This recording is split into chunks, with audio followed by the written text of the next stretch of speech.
Question देखने वाले हैं आज। हिंदी का क्वेश्चन में पहला क्वेश्चन हम लोग देखते हैं कि बाह्य प्रयत्नों के आधार पर वर्णों के मुख्यतः कितने भेद होते हैं।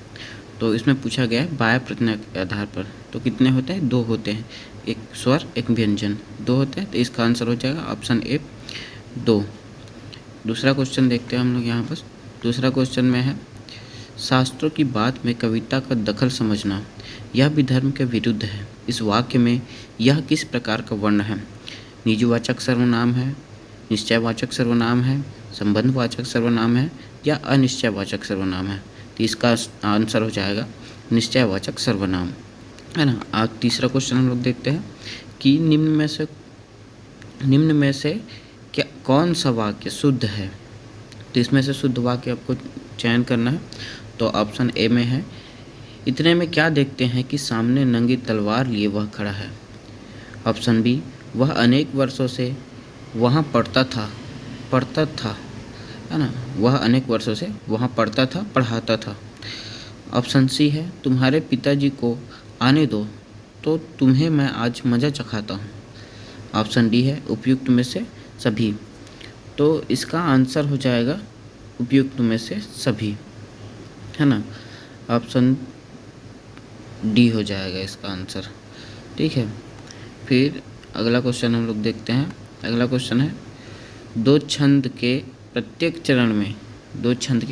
चरण में कितनी मात्राएं होती हैं?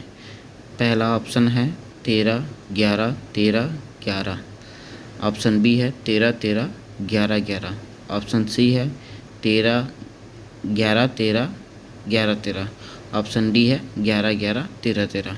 तो इसका सही उत्तर हो जाएगा ऑप्शन ए हो जाएगा इसका सही आंसर, ऑप्शन ए 13, 11, 13, 11, ठीक है। फिर उसके बाद हम लोग अगले क्वेश्चन के लिए आगे बढ़ते हैं।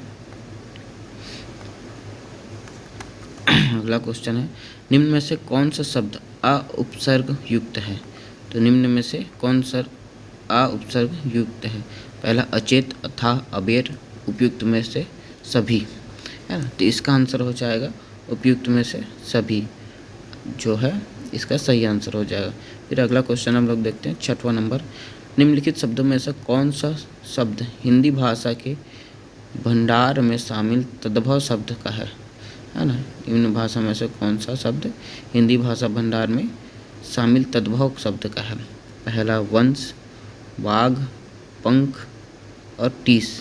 इसका आंसर हो जाएगा आंसर सी पंख, है ना। इसका आंसर सी हो जाएगा पंख। अगला क्वेश्चन हम लोग देखते हैं। ये क्वेश्चन है निम्न 4 विकल्प में प्रथम शब्द के बाद 3 अन्य शब्द हैं। इनमें से कौन सा प्रथम शब्द के अनेकार्थी शब्द का सही विकल्प है?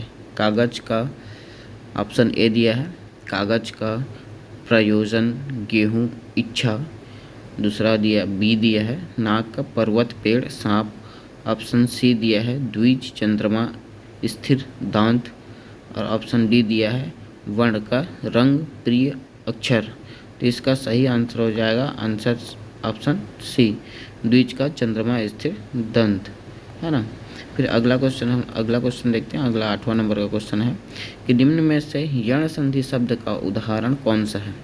तो निम्न में से यण संधि शब्द का उदाहरण कौन सा है? तो यहाँ हम लोग देखेंगे तो पहला दिया ऑप्शन महाधन औदार्य, महाधौर्य। दूसरा दिया है महाधन उत्सव, तो महोत्सव। तीसरा ऑप्शन दिया है मनुधन अंतर, मनवंतर। ऑप्शन डी दिया है वधुधन उत्सव, वधुत्सव। तो इसका सही आंसर हो जाएगा मनुधन अंतर, मनवंतर। ये जो है यण स्वर संधि का सही उदाहरण है ना। इसके बाद अगला क्वेश्चन हम लोग देखेंगे 9वां नंबर क्वेश्चन। इसमें दिया है निम्न काव्य पंक्तियों में भ्रांतिमान अलंकार का उदाहरण कौन सा है? निम्न काव्य पंक्ति में भ्रांतिमान अलंकार का उदाहरण कौन सा है? तो इसका आंसर आप पहला देखते हैं ऑप्शन ए कहीं सप्रेम एक एक पाही, राम लखन सखी हो ही की नाही। ऑप्शन बी में नारी बिच सारी है कि सारी बिच नारी है, सारी ही की नारी है कि नारी ही की सारी है। ऑप्शन सी दिया है, यह काया है या शेष उसी की छाया, क्षण भर उसकी कुछ नहीं समझ में आया। ऑप्शन डी है, पाँव महावर दैन कौन, नाइन बैठी आई, फिर जानी महावरी, पड़ी मृत जाई। तो इसका आंसर हो जाएगा ऑप्शन डी, है ना। फिर अगला क्वेश्चन हम लोग देखते हैं। अगला क्वेश्चन है, निम्न में से कौन सा शब्द कंज शब्द का पर्यायवाची शब्द है? कंज शब्द का पर्यायवाची शब्द है, हाँ। इनमें से कौन सा पर्यायवाची?